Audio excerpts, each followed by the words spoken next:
What's up guys, my name is Aiden and it's time for a new screencast. So last time I built a grid using Kendo UI's Angular 2 components and we were fetching data using something called OData. And we were fetching it from a public service hosted at something.odata.org. And I mentioned that I wanted to build the backend for this specific customer using AspNet Core. And one of the requirements for us even for choosing this grid was that we wanted the OData support to get filtering and paging and stuff like that out of the box once we've connected it with an OData enabled service.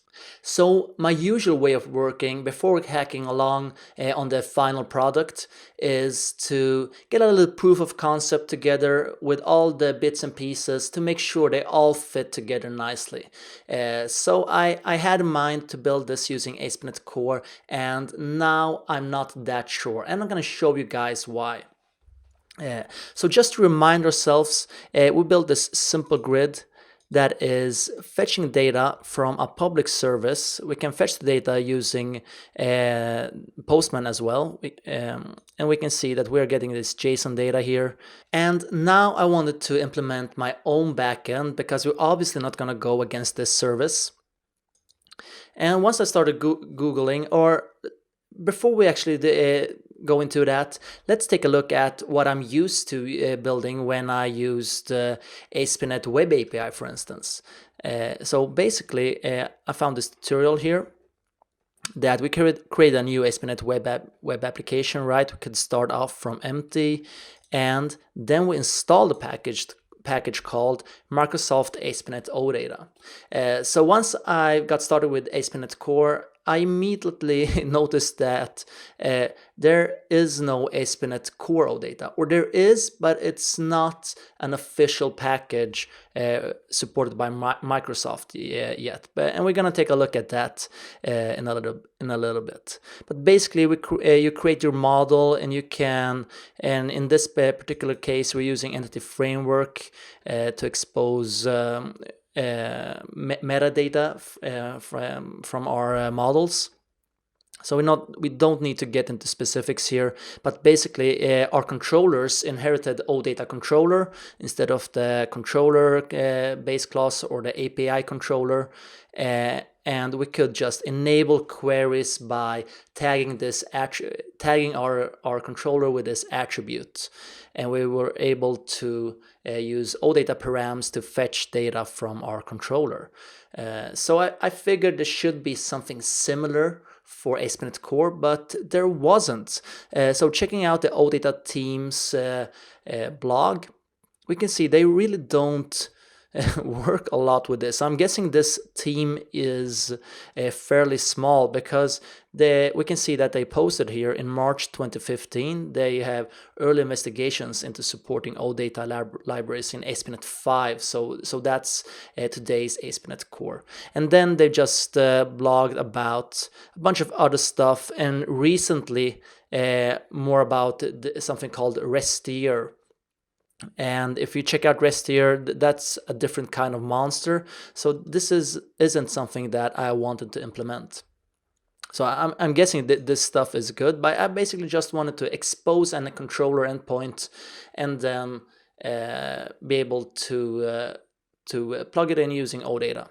So something like use OData and add OData, use OData, and then simply enable query on my controller or something like that. So if you check out the NuGet package for, let's see here, the AspNet OData, the supported package, we can see that the owners are Microsoft, OData, and AspNet. So this looks legit if you're using AspNet, the full version, and not the, so for instance, the web API and not the core version. But there is a package called Microsoft AspNet OData, but you got to be careful here because this is owned by this one guy, it has done a great job, but it's not backed by Microsoft yet. So I'm going to show you how to use this because a lot of people have asked about this on Stack Overflow. They want the OData support for AspNet Core, and I'm guessing it will come, but I just haven't seen an official roadmap yet, which is sad. So I found this question on Stack Overflow. Somebody's trying to configure OData with AspNet 5, so it's a real old question. And here we can see, I think it's the same guy answering. This is how we can do it with RC2. So it's basically what I wanted. So add OData, and then they provide a service interface that will get metadata about. So we can see that in action here. And then just say use OData. So if you take a look at this iSample service, we can see that it exposes something iQueryable of persons to get people. And that's what we are seeing here. We can see that Earl is people, and that's because we've done this line right here, add OData of iSample service. So he's also given a link to the GitHub repo, but you can see like this is a branch to maintain the vNext sample working with the latest version of AspNet Core. So it's not something official. So please do not use this branch if you're a non-AspNet Core version user. So the master branch is over here, and he's linking to the official repo that's actually backed by Microsoft. So you got to be careful when you're working with AspNet Core. Always make sure that the owners are the actual companies behind them. So if you go ahead and use this one, you should probably be a bit more careful with how you tend to use it. And you probably won't be able to report bugs and then get some kind of actual support that you'd get from a Microsoft-backed GitHub repo. Right, so having that said, I'm probably not gonna use OData with AspNet Core. I maybe do it with the Web API for the specific client. And then whenever they introduce the support, then I'm gonna migrate to using AspNet Core instead. So I'm not gonna use what I'm gonna show you today, but I'm gonna show you how to get an OData service up and running using AspNet Core with this GitHub repo that I just showed you. That was this answer to the Stack Overflow question. So we're gonna do that really quick and then just change the URL to go against our own service. Right, so let's do that. Right, so what I'm gonna use here is the AspNet generator for Yeoman. So I don't know why they are using Yeoman. It seems like everybody is building their own CLIs nowadays, including the .NET team. But the AspNet team has decided to have official Yeoman templates. So we're gonna do let's see here, Web API application. So just to make sure here, we are using AspNet Core. So this isn't the full AspNet version. So we're gonna use now Web API application, and we're gonna call it an OData service sample. And let's go into that directory, run .NET restore. So I just updated the global install of this Yeoman templates, and they are still using AspNet Core 1.01 or 1.0 for different kind of packages. So they haven't moved on to 1.1 yet. So let's do a .NET build. Just make sure that it builds, and then come over to VS Code and open up the solution. So if we take a look at the code, there's really nothing strange going on here. Let's remove this Docker file. We're not going to use that. So get rid of the README. So basically we have a simple startup file, a simple program file that will boot up a simple AspNet Core application. and we'll add MVC for us and use it. And then on the controllers, we have a value controller that can fetch data. So we're gonna really dummy this thing down. If we run this, let's switch over here, .NET run. And we can hit this endpoint. Let's use Postman for that. Let me just find where I put that, right here. And doing so, right, we got not found API values. You can see me playing around with OData once I got that working, but for now we can just fetch values. So doing things like this won't have any effect, and that's actually wrong syntax. Should be like that. Or if we do like top equals 1, it simply has no effect because this isn't an OData enabled service, right? So what we can do is simply open up project.json and add a new package, Microsoft AspNet Core OData, right? And the version wasn't 1.0 for that. So we can see we can get the latest RTM. So bear in mind now, once again, this isn't backed by Microsoft. So we're gonna restore that.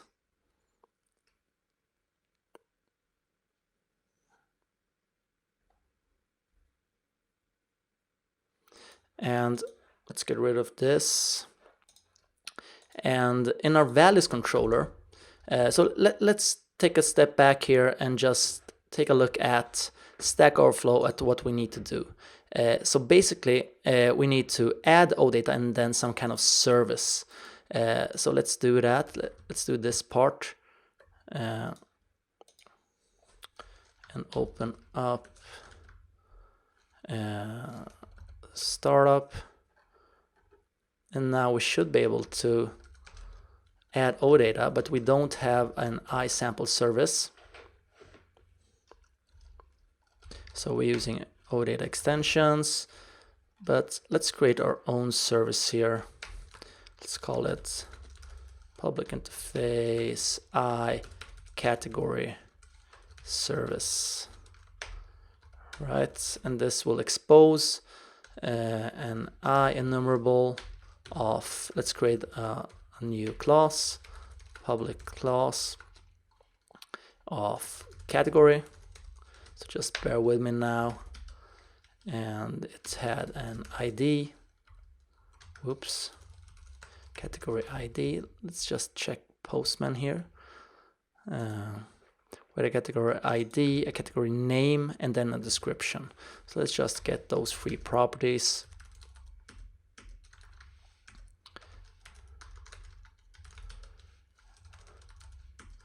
And a description.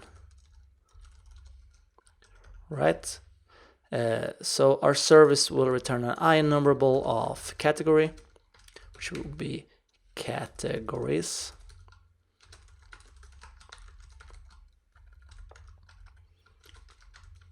Right, so now we can come back to startup.json, .cs.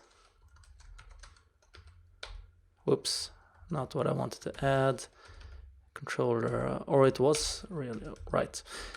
So we added OData, and now if we take a look at the answer at Stack Overflow again, we just need to say use OData and then pass in the endpoint name. So you can see the OData is passed here, and we can browse the OData endpoint.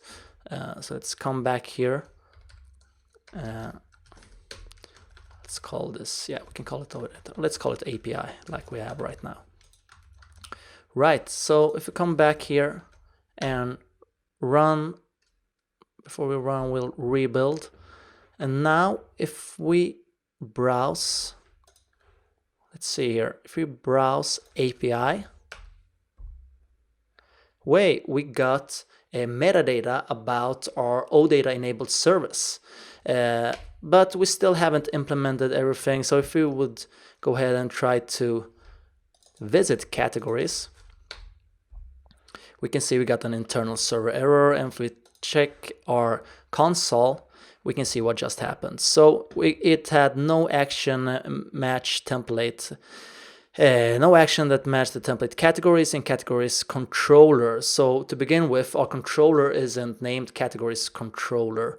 So we're not using the convention that they are expecting us to use, but we can easily change that. Let's go ahead and rename a controller. Come here and change the name to categories controller, right? And now we need to fulfill this interface as well. So we're gonna just return an INumberable of category, and now we can't just return simple strings because we need to return categories. So let me just do that really quick. Create a static list of categories.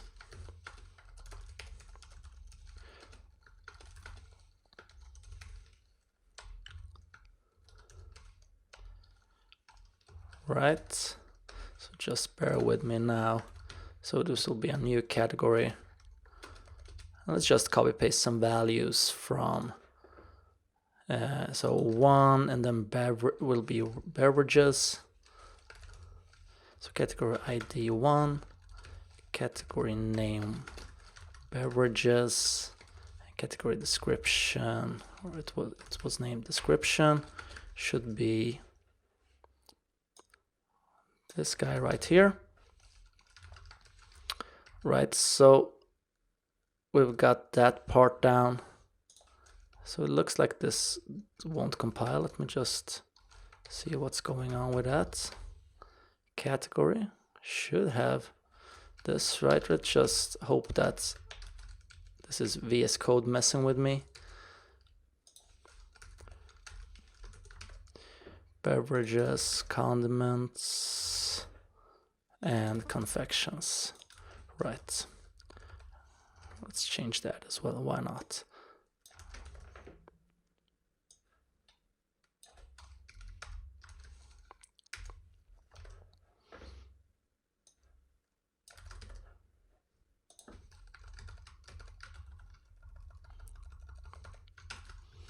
Right, so let's save that up and obviously return this list instead. We're probably gonna need to go ahead and use the enable query attribute, which lives within this namespace. Right, let's hope that was it. So we rerun, and let's go back to Postman. We got the top one, and we can probably do skip one and top one. And we got the second one, and we can take the next two, but we only have 3, so we got 2 and 3, so we can't take top 3. Right, so it seems to work. A lot of people have been asking for this, and this is how we can do it using this repo here that's created by this brandless guy. If we'd like to steer this Kendo UI grid component to fetch data from my service instead, should be quite easy to do that. If we just open up our data service, which we are currently serving. So instead of getting data from services odata.org, we could simply just get our data from our API instead, and just replace that like that. But this shouldn't work. So Webpack just picked up on the change, but we shouldn't be able to fetch the data because we haven't enabled cores, right? So we are not allowed to do this. So let's just put that together really quick. So we switch back to the code for our OData service. Let's make the screen a little bit bigger and open up startup.cs. Where we add MVC, we can also go ahead and add course. And of course, app use course, where we'll take this builder and configure course, right? And we can actually do this in one line. So let's do it like that, and then just say builder allow any origin, allow any method, and allow let's see here, any method, any header, any origin, right, any header. Right, cool. And this should be it. This isn't really nicely formatted. I'd like to have it look something like this, perhaps. I don't know what I'm spending time doing this. So this is what I'm doing 90% of my time. Just kidding. Right, so let's rebuild this. Come over here, kill the serving of the OData service, and rehost it having enabled course. And now, hopefully, if we refresh this Angular 2 app, we are fetching data from our own service instead. So as I said, having done this and showing you guys how to do it using this experimental package, I'm probably not going to do this for the specific client that I want to deliver this solution to, because it's just not reliable enough. So my way of working, just to summarize, is I'd like to get a proof of concept working where the technologies that I picked, I can see that the bits and pieces fall together nicely before I go on and hack along on the real solution. So that was OData for you guys with the AspNet Core, and I'm hoping we can see some official support for this in the near future, because I think a lot of guys have used this using Web API, and it's a real bummer that we haven't seen it at AspNet Core. So let's cross our fingers that the guys at Microsoft start prioritizing this project. Alright, so guys, if you like what I do, make sure to hit the subscribe button and give this video a big thumbs up if you like what you see. And until next time, have a nice day and happy holidays, guys. Bye.